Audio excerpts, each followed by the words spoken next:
that social development takes a long time.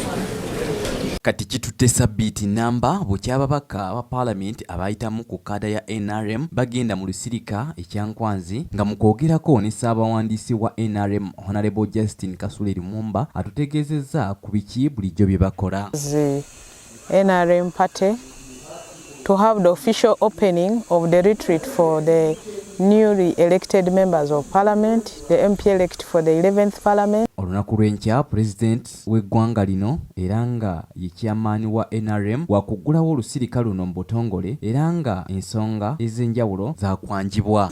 And His Excellency Yoweri Kaguta Museveni, the national chairman, will preside over that function. Lumumba agamba oluvannyuma lwa President Museveni okuggulawo olusirika luno olwo bakukubaganya ebirowoozo ku nsonga ezikwata ku kukulaakulanya Uganda ko ne Africa okutwaliza awamu.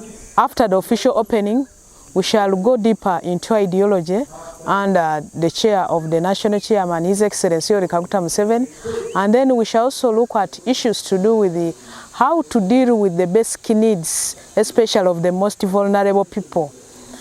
The basic needs, this is food, clothing, shelter, medical and security. Olusirika lwakuggwanga ennaku z'omwezi 29 omwezi guno nga lugendereddwamu ababaka ba NRM okwemanya okutendekebwa ku butya bwe banaasobola okusakira eggwanga ko n'ensonga endala nnyingi. Nze Arafat Musoke, ACE TV Select EY'ENJAWULO.